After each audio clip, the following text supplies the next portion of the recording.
मेरे YouTube page astro Naresh पर आपका स्वागत है। नमस्कार, मैं हूं नरेश कुमार। सबसे पहले उन दर्शकों का धन्यवाद जिन्होंने पेज को सब्सक्राइब किया है, पेज के वीडियोस को शेयर कर रहे हैं, लाइक कर रहे हैं और कमेंट बॉक्स में हमें अपनी राय भी लगातार भेज रहे हैं। दोस्तों, आज के वीडियो में बात करेंगे गोल्ड और सिल्वर की। ये वीडियो जो आप स्क्रीन पर देख रहे हैं, ये वीडियो मैंने डाला था जिसमें मैंने बताया था कि गोल्ड सुपर साइकिल में है, यहाँ से गोल्ड लगातार बढ़ेगा। इस वीडियो के पोस्ट करने के बाद गोल्ड कुछ समय तक जो है वो रेंज बाउंड हो गया था, यानी कि उसने अपनी अपर लिमिट और नीचे वाली लिमिट नहीं तोड़ी। तो लोगों को लग रहा था कि इस वीडियो में कहीं ना कहीं कुछ ना कुछ गड़बड़ है। लेकिन जैसे ही गोल्ड ने अपना वो साइकिल तोड़ा, 3509 को तोड़ा, वो गया सीधा 3700 के ऊपर। तो $200 की तेजी हमने कुछ ही दिन में गोल्ड में देख ली है और गोल्ड अभी भी जो है वो लगातार तेज नजर आ रहा है। एस्ट्रो साइकिल को भी देखेंगे, जियो पॉलिटिक्स को भी समझने की कोशिश करेंगे और इसका एनालिसिस करेंगे कि आगे गोल्ड कहां तक जा सकता है। ये वीडियो सिल्वर का था जो 31 मई को पोस्ट हुआ था पेज के ऊपर। इस वीडियो में जब बताया गया था कि 15 सितंबर तक बाजार में सिल्वर तेज है, उसके बाद मुझे सिल्वर में थोड़ा सा स्थिरता या कह लीजिए बहुत ज्यादा तेजी नजर नहीं आ रही थी। हालांकि लॉन्ग टर्म में मेरा अभी भी व्यू सिल्वर के ऊपर है कि सिल्वर $100 तक जा सकता है, लेकिन इसमें एग्जैक्ट अब ज्यादा तेजी कब आएगी इस वीडियो में इसको डिस्कस करेंगे साथ में। जिस दिन ये वीडियो पोस्ट किया था 31 मई को, उस दिन सिल्वर का रेट था 98,000 इंडिया में और लगभग शायद $34 या $35 का सिल्वर था उस समय, $33 था शायद उस समय कॉमेक्स के ऊपर। और आज इंडिया में 15 सितंबर को इसने हाई मार दिया आपका 1,30,450 के आसपास का। तो 30% की तेजी इस वीडियो के बाद सिल्वर में। अब आगे सिल्वर में क्या होगा, आगे गोल्ड में क्या होगा, इसके ऊपर इस पे चर्चा करेंगे। लेकिन सबसे पहले सिनेरियो समझते हैं कि आगे हो क्या रहा है। ये वीडियो ये जो आपके सामने स्क्रीन पे चार्ट नजर आ रहा है, ये 20 अक्टूबर का चार्ट है। सारे प्लैनेट इस समय 6 एक्सिस में है 20 अक्टूबर के बाद। तो 20 अक्टूबर के बाद जब इक्विटी गिरेगी, और ये सिर्फ इंडिया में नहीं गिरने जा रही, ये पूरी दुनिया में होगा। हो सकता है डाउ जोन्स भी गिरे, आपका S&P 500, निक्केई 225 और आपका FTSE और शंघाई भी गिर सकता है। मीन बहुत सारी चीजें हैं जो प्लानिटरी पोजीशन में अभी आगे जाकर गड़बड़ नजर आ रही हैं और हो सकता है कि जियोपॉलिटिकल सिनेरियो थोड़ा सा ज्यादा डिस्टर्ब हो जाए। तो अल्टीमेटली होता क्या है, गोल्ड को ड्राइव करने वाले 3-4 फैक्टर होते हैं। एक तो सेंट्रल बैंक की बाइंग से गोल्ड बढ़ रहा है, जो नजर आ रहा है, क्योंकि लगातार बाइंग हो रही है। और इस समय तो खैर सिल्वर भी खरीद रहे हैं। सऊदी अरब ने काफी सिल्वर खरीदा है, इंडिया ने काफी सिल्वर खरीदा है, चाइना ने काफी सिल्वर खरीदा है। इंडिया ने तो अपने जो हमारे पास बॉन्ड्स पड़े थे यूएस के, उसको थोड़ा सा ऑफलोड करके, उसको थोड़ा सा बेच के उसकी जगह पर जो है वो गोल्ड में पोजीशन बनाई है। तो हमारा सेंट्रल बैंक गोल्ड में पोजीशन बना रहा है, चाइना गोल्ड में पोजीशन बना रहा है, रशिया गोल्ड में पोजीशन बना रहा है। सारे वर्ल्ड के सेंट्रल बैंक गोल्ड में पोजीशन बना रहे हैं। गोल्ड में तेजी का एक सबसे बड़ा कारण यह है। दूसरा कारण यह है कि बाजार को लग रहा था कि फेड रिजर्व रेट कट करेगा, उसके कारण गोल्ड में तेजी थी। 25 बेसिस पॉइंट का रेट उसने कट कर भी दिया। अजम्पशन ये थी कि जब रेट कट होगा तो बॉन्ड्स में जो यील्ड आती है या बॉन्ड्स पे जो इंटरेस्ट दूसरी भाषा में कह लीजिए वो आता है, उसमें गिरावट आएगी, लेकिन उसमें गिरावट अभी नहीं आई है। तो एक तो ये फैक्टर था। तीसरा फैक्टर है कि जियोपॉलिटिकल टेंशन जो है वो बरकरार है। अभी देखिए इजराइल लगातार हमले कर रहा है गाजा के ऊपर, हमास के ऊपर लगातार उसकी कार्रवाई जारी है। यूक्रेन और रशिया का कॉन्फ्लिक्ट लगातार बढ़ रहा है, उसमें पोलैंड की भी एंट्री हो गई, नाटो की भी उसमें एक तरीके से इनडायरेक्ट एंट्री हो गई है।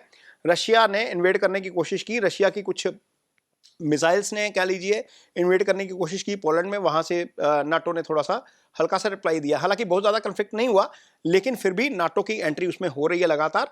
और एक चीज इसमें ये आई इस अवधि में, डोनाल्ड ट्रंप ने जब ज्वाइंट प्रेस कॉन्फ्रेंस की कीर स्टारमर के साथ, कीर स्टारमर यूके के प्रधानमंत्री है, उन्होंने एक शब्द बोला, पुतिन लेट मी डाउन, यानी कि पुतिन ने उन्हें नीचा दिखा दिया। वो कन्वर्सेशन जो हुई थी, जिसके बारे में बहुत चर्चा थी कि इसके कुछ ना कुछ रिजल्ट निकलेंगे, उसका कोई रिजल्ट नहीं निकला। ट्रंप को जो है वो ठेंगा दिखा दिया पुतिन ने। तो यूक्रेन के ऊपर इन्वेडिंग लगातार जारी है, हमास और गाजा वाला सिचुएशन जो है वो बना हुआ है। अभी आगे जाकर जो प्लानिटरी पोजीशन नजर आ रही है, मंगल तुला पे है, मंगल की 8वीं दृष्टि वृश्चिक पे है, शनि कुंभ मीन पे है, शनि की 3री दृष्टि वृषभ पे है। सॉरी, वृषभ मैं बोल रहा हूँ, वृश्चिक नहीं है, वृषभ है। यानी कि 8वीं दृष्टि वृषभ पर, 3री दृष्टि वृषभ पर। ये दोनों ही एनिमिकल प्लैनेट हैं। वृषभ राशि ईरान का प्रतिनिधित्व करती है। मैंने एक वीडियो में डाला था अपने अप्रैल के आसपास कि ईरान के कारण दुनिया संकट में आ सकती है, ईरान के ऊपर कॉन्फ्लिक्ट हो सकता है या ईरान के ऊपर हमला हो सकता है। तो खैर बीच में जून में हुआ भी, दोबारा एक बार हो सकता है कि ईरान सेंटर ऑफ कन्फ्लिक्ट बन सकता है। ये हमास के कारण या गाज़ा के कारण जो चीज़ें हो रही हैं, जिस तरीके से ट्रंप ने धमकी दी है कि गाज़ा में हमास जो है वो जितने भी उन्होंने हॉस्टेज किए हुए हैं उनको शील्ड बना रहा है। तो यदि उसने ऐसा किया तो ये उसकी आखिरी गलती होगी। ये बिल्कुल क्लियर कट ट्रंप ने धमकी दी है।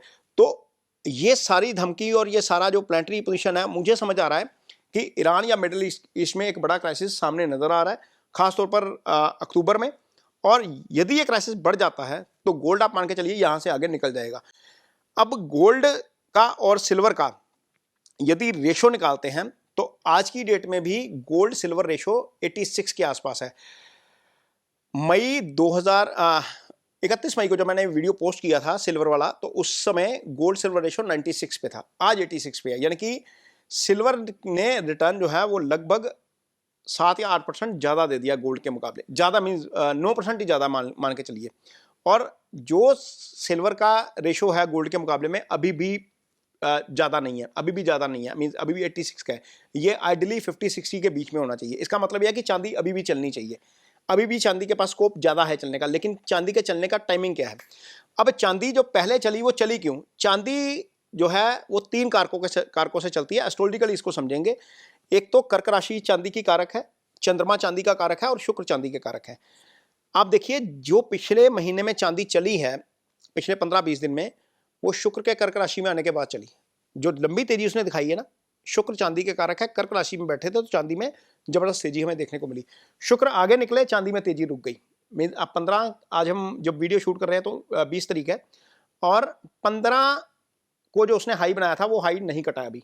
हो सकता है कट जाए, मैं ये नहीं कह रहा कि नहीं कटेगा, हो सकता है कट जाए, हो सकता है 1-2 हज़ार पॉइंट ऊपर भी चला जाए। लेकिन बहुत ज़्यादा तेजी जैसी उसने पहले दिखाई है वो अभी नज़र नहीं आ रही। ये तेजी शुरू होगी 18 अक्टूबर के बाद। जैसे ही गुरु कर्क पे आ जाएंगे, चांदी में एक बार फिर तेजी नजर आएगी। 4 दिसंबर तक गुरु यहीं पर रहेंगे। तो मोटे तौर पर 45 दिन तक चांदी में तेजी रहनी चाहिए। ये तेजी इस पे निर्भर करती है कि चंद्रमा की पोजीशन क्या होगी, क्योंकि चंद्रमा 54 आवर में राशि बदल लेता है। जब जब चंद्रमा शनि राहु केतु के एक्सेस पे होगा या दृष्टि में होगा, हो सकता है उस दिन पर्टिकुलर चांदी में गिरावट आए। लेकिन चूंकि गुरु एज ए फिक्स सिग्निफिकेटर वहां पर है, राशि में है, कर्क राशि में। कर्क राशि फिक्स सिग्निफिकेटर है चांदी की। और जब 79 में गुरु कर्क पे आए थे तो इसने नया हाई मारा था। 79 के बाद फिर दोबारा हाई लगा था 2011 में। अब 2011 वाला हाई टूटा है जब शुक्र कर्क में थे। अब गुरु दोबारा फिर कर्क में आएंगे तो हो सकता है कि वो 45 दिन आपके लिए, चांदी के लिए बहुत अच्छे हो जाए। एक तो ये है, चांदी के लिए 45 दिन का पीरियड ये बहुत अच्छा है। मुझे लग रहा है कि जो $43 का इसने हाई मारा है, इन्हीं 45 दिन के अंदर हो सकता है आपको $50 की चांदी मिले, यानी कि इंडिया टर्म में लगभग 1.5 लाख के आसपास। ये मोटा मोटा जो समझ आ रहा है चांदी का। और चांदी आगे तेज है, ये क्लियर कट है, इसमें कहीं कोई दो राय नहीं है, कहीं कोई कंफ्यूजन नहीं है। एस्ट्रोलॉजिकली भी कंफ्यूजन नहीं है मेरे को। तो गोल्ड में समझने की कोशिश करते हैं। गोल्ड को हम देखते हैं मंगल से, गोल्ड को हम देखते हैं सूर्य से, गोल्ड को हम देखते हैं गुरु से, गोल्ड को हम देखते हैं मेष राशि से, मकर राशि से और सिंह राशि से। ये 6 चीजें हैं जहां से गोल्ड देखा जाता है। अब आप इमेजिन करिए, इस समय जिस समय कर्क राशि में गुरु आएंगे, सीधी दृष्टि देंगे आप, गुरु देंगे मकर राशि को, तो मकर राशि से गोल्ड देखा जाता है। मकर राशि भी एक्टिव हो जाएगी। जिस दिन चांदी तेज होगी उस दिन गोल्ड भी तेज होना शुरू होगा। 45 दिन वही गोल्ड के लिए भी अच्छे रहेंगे। अब सूर्य इस समय शनि के सामने है। पाप ग्रहों की युति या पाप ग्रहों के आपस में जो दृष्टि होती है वो संबंधित कमोडिटी को तेज कर देती है। तो गोल्ड सूर्य से भी देखा जाता है, तो इवेंचुअली वो भी तेज है। मंगल इस समय तुला राशि में है। मंगल के ऊपर इस समय राहु का प्रभाव है। अगेन वो पाप प्रभाव में है। जैसे सूर्य पाप प्रभाव में है, राहु भी पाप प्रभाव में है, मंगल भी पाप प्रभाव में है, राहु की दृष्टि में है। तो 2 चीजें जो है वो समझ में आती हैं कि ये तेज है। और यदि हम गुरु को देखते हैं तो गुरु इस समय मिथुन राशि में है, शनि के केंद्र में है। मिथुन राशि बुध की राशि है। मिथुन राशि में जो ग्रह जाता है उससे संबंधित कमोडिटी तेज हो जाती है। तो गुरु जब से मिथुन राशि में आए हैं, अप्रैल के बाद का गोल्ड देखिए और आज का गोल्ड देखिए, काफी उसमें सिग्निफिकेंट ग्रोथ हमें देखने को मिली है। आगे भी ये ग्रोथ जारी रहनी चाहिए। गोल्ड में मुझे कहीं कोई कंफ्यूजन नजर नहीं आता। हो सकता है 18 अक्टूबर तक भी जारी रहे, 18 अक्टूबर के बाद भी जारी रहे। जो गोल्डमैन सैक्स जैसी एजेंसीज रेट दे रही हैं कि गोल्ड $5,000 टच कर जाएगा, वो डेफिनेटली एस्ट्रोलॉजिकली मुझे नजर आ रहा है, क्लियर कट में नजर आ रहा है जियोपॉलिटिकल सिनेरियो को मैं देखता हूं तो मुझे नजर आ रहा है, यदि मैं वर्ल्ड की इकोनॉमिक पोजीशंस को देखता हूं तो भी मुझे नजर आ रहा है। आप इमेजिन करिए, वर्ल्ड की जो नंबर 5 इकोनॉमी है जापान, 5, 6 और 7, तीन ये है फ्रांस, जापान और आपका यूके। तीनों में फाइनेंशियल क्राइसिस है, तीनों में फाइनेंशियल क्राइसिस है। यहां पर यूके में तो इतना फाइनेंशियल क्राइसिस है कि जो उनके प्रधानमंत्री है के स्टार्मर, उनको अपनी बजट बनाने वाली टीम बदलने पड़ी। 1992 के बाद सबसे ज्यादा डेट जो है वो यूके के ऊपर है इस समय। तो वहां पर बजट को बैलेंस करने के लिए, डेफिसिट को कंट्रोल करने के लिए वित्त मंत्रालय के अधिकारी तक बदलने पड़ गए। यह स्थिति यूके में चल रही है। यही काम चल रहा है फ्रांस में। फ्रांस में लोग सड़कों पर है। यही जो है वो उसका रीजन ये है, फ्रांस में जो सड़कों में आने का रीजन भी इकोनॉमिक है, क्योंकि वहां पर नौकरियां जा रही हैं, वहां पर क्राइसिस है, वहां पर डेफिसिट कम नहीं हो रहा और चीजें बहुत गड़बड़ है, बहुत गड़बड़ नजर आ रही हैं। और उसके बाद जापान में आपने देखा कि 7 सितंबर को प्रधानमंत्री को इस्तीफा देना पड़ा, क्योंकि वो पॉलिटिकली जो है वो लूज कर गए थे मैंडेट को। लेकिन रीजन सिर्फ पॉलिटिकल नहीं था, रीजन इकोनॉमिक भी था। तो जापान जो है वो बड़ी इकॉनमी, वहां पर क्राइसिस। फ्रांस बड़ी इकॉनमी, वहां पर क्राइसिस। रशिया, आपका यूके बड़ी इकॉनमी, वहां पर क्राइसिस। ये 5, 6, 7 नंबर की इकॉनमीज हैं। तो यदि 5, 6, 7 नंबर की इकॉनमीज यूरोप में और जापान में इतना बड़ा क्राइसिस चल रहा है, तो आप इमेजिन करिए ईयू यानी कि यूरोपियन यूनियन में क्या चल रहा होगा। तो यूरोपियन यूनियन में भी चीजें ठीक नहीं है। इस कारण जितने भी वर्ल्ड बैंक हैं, सेंट्रल बैंक हैं, सबका फोकस गोल्ड के ऊपर बना हुआ है। ये फंडामेंटल रीजन है।